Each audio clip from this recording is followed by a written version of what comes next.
So, hello everybody. Welcome to the what are we called again? Hello CX everybody. Welcome to the podcast. CX podcast R&R with me, Richard Knight, and him. Ryan Huxtable, good afternoon or good morning or bonjour or bitagen, whatever it is. Welcome to our podcast for July. And this month we are joined by our amazing colleague from across the Severn Channel, Mel Evans from South Wales. Mel, do you want to tell our listeners a little bit about your business and what you get up to and who you look after? Absolutely. Yeah. Hello. So I look after Insight 6 South Wales, which is basically from the Severn Bridge to Pembroke Dock, right along the M4 corridor with all the usual stop-offs in Cardiff, Swansea and beyond. And I guess, thinking about the time of year and the season we're in, summer holidays starting to kick in with children off school, uh, a good place to start would be that I do quite a lot in the leisure space, leisure and hospitality, particularly around attractions and that sort of area. So it's probably timely that we're having a conversation today because many of those businesses are gearing up for what will be potentially their biggest and busiest season. Yeah, absolutely. And this was a fantastic start, by the way. This is the most formal we've ever had a conversation in our lives. Not to put people off who are listening, obviously, but we do this all the time. We're very formal and very professional. Mm. So you mentioned the attraction side of things, Mel. What's in terms of this year, the weather has been, and not putting too fine a point on it, shite so far. In your conversations with your clients or prospective clients or other businesses out there, how much of an impact is it having so far? Well, it's fair to say in Wales we're used to a lot of rain. So we'll start with that. So we usually go on holiday in Wales with your wellies and your umbrella. That's normal. However, this year has been exceptional in terms of the rain. And from a serious point of view, yes, it is having an impact for sure. From the people I talk to, either networking or clients, there is very much an appetite for people to want to get on a plane and go and get some sun. Yeah. And that is impacting visitor attractions, holiday parks, hotels, hospitality. It all has a knock-on effect. So the summer holidays with the children being off, I think will be a little bit of a struggle for some businesses. Many others are still quite well booked up because people will have booked way in advance. So, people will have booked beginning of the year, even end of last year, to go and stay somewhere like Bluestone, for instance, which is a client of mine. Mm-hmm. Once they're booked and they'll go. Yeah. But I think beyond the summer, it might be a bit trickier for hospitality and leisure as well, where there's no pre-bookings and they're relying on people doing stuff now when the weather's not great. So if that's the case, and obviously they've got to focus and work really hard when the clients are there, when customers do arrive, they've got to make sure that they're keeping them as happy as they possibly can. Because, again, it's that idea of, oh, we've had a good time now, let's book again. Okay, the weather wasn't brilliant, but the staff were great and all that sort of thing. So we all know that they've still got to continue to work hard to make this a great experience for the people who arrive. So from your point of view, when you're working with your clients, are they what are they working on? What are they looking at? Are there key areas of their business that they're focusing on, or is it just a general let's get a satisfaction score or rating across mystery visits and things like that? How do you work with your clients? Yeah, I think with some of them, this is more about consistency. This is about the journey they're on with their customer experience strategy and what they're measuring, whether they're measuring satisfaction or whether they're measuring NPS and what is the metric in their business. How is that going at the minute? Is it going the right way, the wrong way? Once they start to hit peak, of course, they do have other stresses in terms of they haven't always been fully recruited, therefore there might be a bit of pressure in certain areas of the business. Food and beverage is one that jumps to mind. That's always a little bit challenging.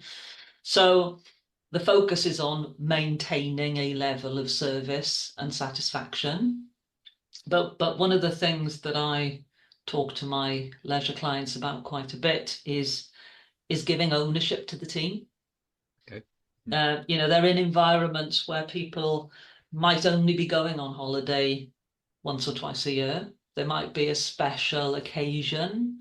So that they're sort of ambassadors of those family memories. And I do talk about this a little bit with some of the holiday resort clients, particularly, how that experience goes not just impacts that 1 week, but it impacts their memory of the occasion as well as of the business. So the reputational damage if things go wrong. And one of the key factors there is the employees, one, being aware of that, just how precious that family time is in that attraction or in that resort. And two, having the autonomy to react to what they see in front of them.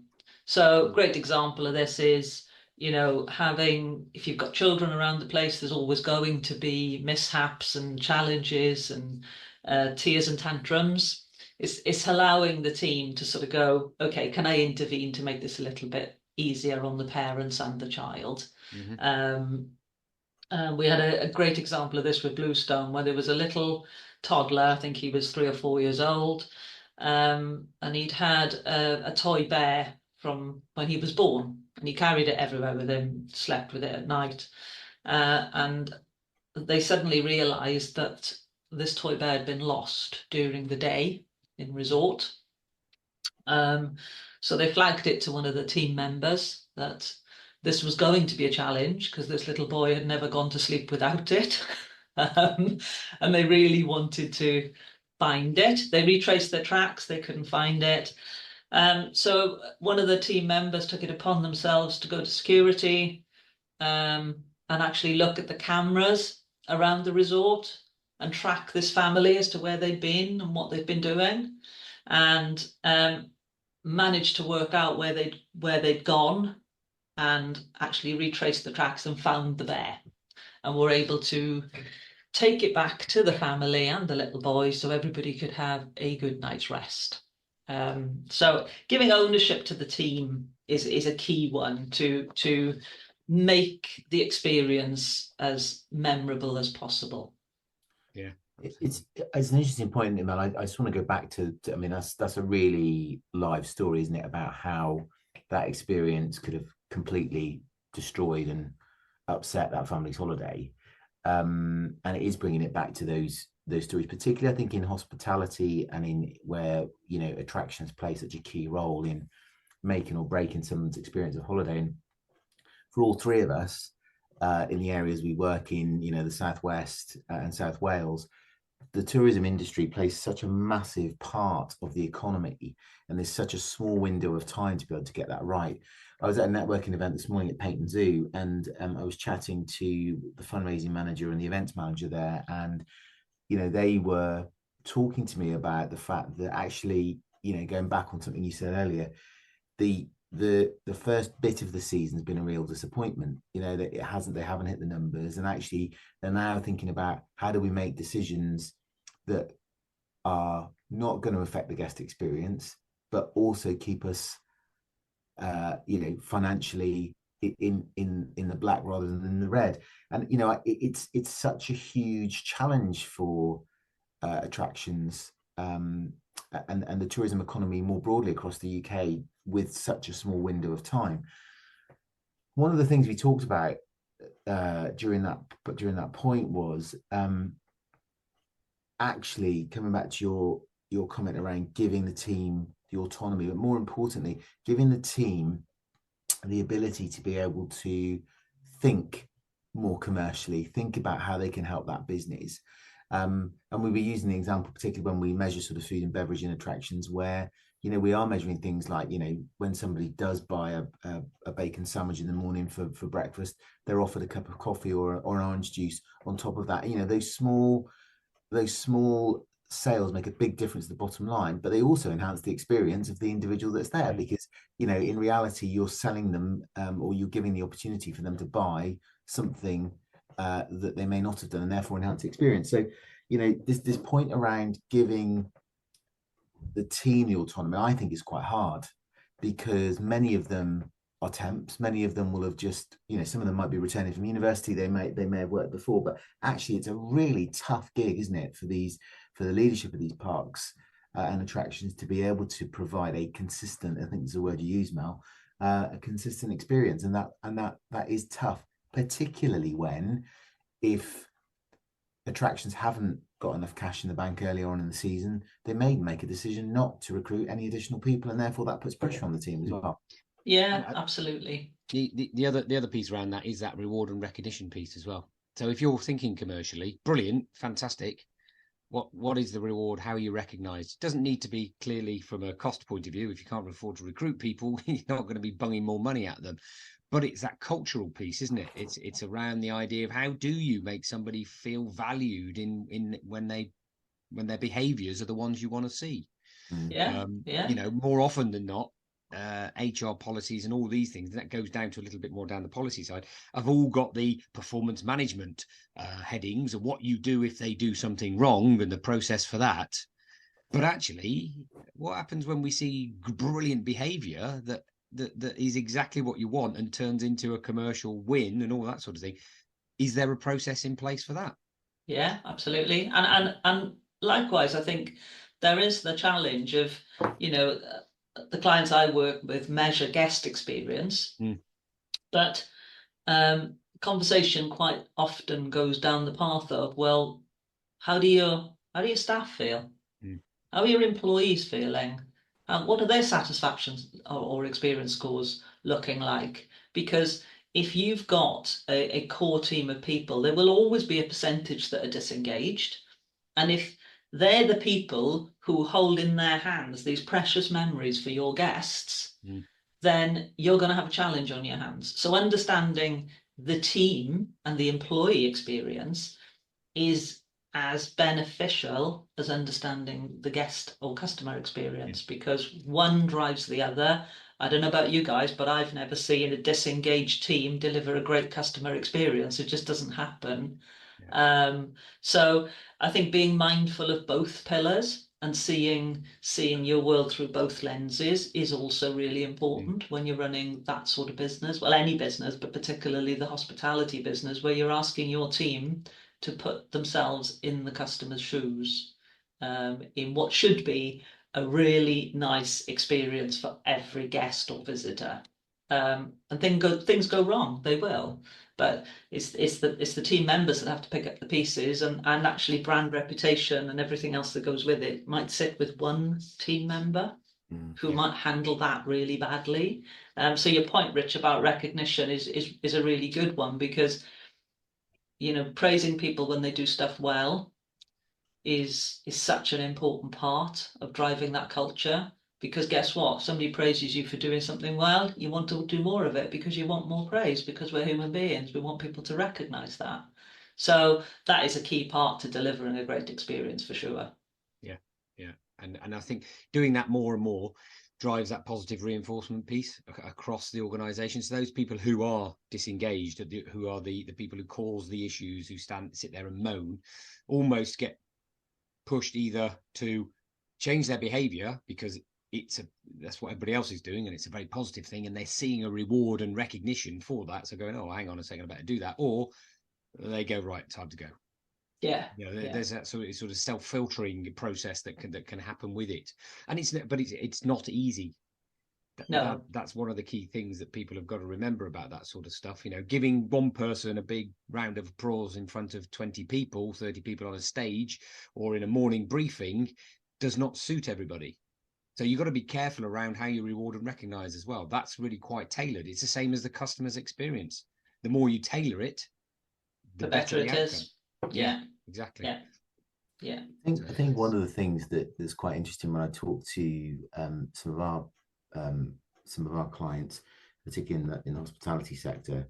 I was down at the Eden Project last week chatting to the team there about to launch a program with them, and one of the things that was kind of reminded me actually of the cut and thrust of working in an attraction is the day-to-day upheaval and planning they have to do. So they literally, as they come in, they're dealing with situations straight away, and having to do that almost ready to trade walk of of the attraction to make sure they're ready. Is everybody presentable? Who's gone sick in the food and beverage outlets? Who's on ticketing? Have they got maps to hand out? All those key things. And I think one of the tips that I want to share on today's call, and it's clearly not too late now because you're going to go into summer holidays, all the kids off, is really, if you are the general manager that day in your attraction or your park, and this is something we used to do in retail a lot as well over the years, are you fit and ready to trade? Are you customer ready? If you were a customer rocking up to your park, what is it going to feel like walking into your coffee shop? What is it going to feel like going through the ticket gates? Do the team, to your point, Mel, on that day understand what's expected of them, understand the expectation and the vision and mission of the park to delight everyone on that day as they visit? So my tip is, and it is relentless across July and August, but and into September now, but are you ready to trade? Have you walked your attraction, or you and your team walked your attraction, so that you're ready to welcome guests and make memories, to your point? Yeah, and it's that whole thing of seeing your world through the customer's eyes. When you work in an environment, I worked in retail for many years, it's very easy to go in and have your blinkers on because you're familiar with it all, and you don't see stuff that deteriorates because it deteriorates slowly usually. It's different if a roof has blown off a building, you're going to see it. But if paintwork has suddenly started to look shabby, or there's litter, or the grounds don't look well kept, those are things that deteriorate very slowly. So unless you actually put your customer goggles on and walk the environment with the customer's head on and actually lift your head and look at things that you maybe wouldn't look at before, you need to do that in order to see your world through the customer's eyes. And it's little things like, I was walking a resort last week, and it's like, actually that sign is now overgrown with shrubs. So your customers can't even see it.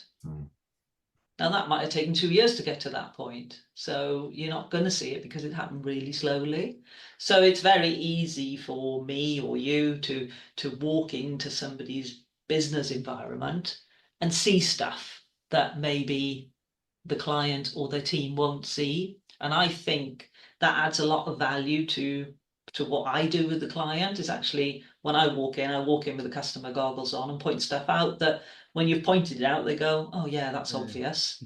But actually they haven't seen it because it's part of their day-to-day wallpaper. Yeah. And that's a really interesting point as well, in terms of the amount of stuff that may well need to be done. Because a lot of the time as well, you hear that whole, well, we'll stick the old fingers in the ear. We don't want to hear it. It's not going to stop a customer coming in or having a good time, but the small things add up, as we know. So, we've got, when you've got that list, where's the priorities? Yeah. So prioritization, again, goes back to quite a bit of process. So we're talking here from a top tip point of view through people, which are, and behaviors and culture, which is sort of, quite nebulous and sort of weird sort of thing. But then you've got process, which actually the two do go together. Yeah, you can bring them together and go, right, we've got 20 things that need to be done. Prioritize them. Yeah. Which ones do we need to do first? Which are going to make the biggest impact for the customers? And go through that. Well, I think the build on that, Richard, as well, is that you talk about the mission, the vision, whatever, being quite numbers, it is, and actually until you as a leader of a park on that day, or a general manager, doing your stuff with your team, is actually to remind them why they're there, why they are there to help guests on that day, what the challenge is like. If it's a wet day, are they available with umbrellas? If it's a boiling hot day, are all the sunshades up? But it's basic stuff, isn't it, that still brings that vision and mission to life in terms of giving them a great experience. But actually it's about walking, to Mel's point, walking in the shoes of that customer on that particular day that you're trading. I also think, going back to the permission point that you made, Mel, checking in with teams that they're comfortable with the upsells, comfortable with, making it easy. Are they there, ready and available? Do they understand the impact that has on the broader business? So I would imagine working in an attraction is incredibly hard work, But I would imagine it's incredibly rewarding on the days where guests are happy. You're working in an environment where everyone's happy to be there pretty much, aren't you? So, it should certainly make the day go quickly. So yeah, my top tip, should we recap? My top tip is all about, making sure your customer ready. Do you and your team know how they are going to create a great experience that day for your guests and your visitors? Ricardo, what's yours? I think mine is around that reward and recognition, making sure that you're aware of what reward and what recognition works for different people or different teams. The generic here, have a slap on the back, doesn't necessarily work for everybody. So how do you gain insight from that point of view? Have you asked your employees how they like to be rewarded and recognized? Great point. Mel? Yeah, for me, it goes back to that point of giving the team autonomy to act in the moment to what's in front of them, not seeking permission, but to do what is right to make that experience a great experience, and add those little wow moments that people don't expect, because it's those things that people remember. Moments of truth, isn't it? Absolutely.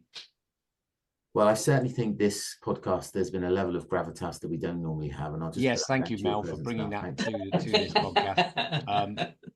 Ryan always brings it down a level, so it's good to have somebody who's on my sort of level. Thank you for coming along. Thank you for inviting me. Absolute pleasure. Don't forget to like, comment, share on whatever platform you're listening to us. And we will be back in a few weeks' time. With somebody else, maybe, or just me and Ryan. Who knows? What will we be talking about? I mean, we haven't discussed it yet, but I would imagine we'll be talking about getting ready for the autumn, because we're heading that way, aren't we? Oh, all right, Mr. Chuckles. Fun. Sorry. Fun. Oh, blimey. Nearly Christmas. Yeah. I've been Richard Knight. I've been Ryan Huxtable. Thanks, Mel Evans, for joining us, and see you all again very soon. Thank you.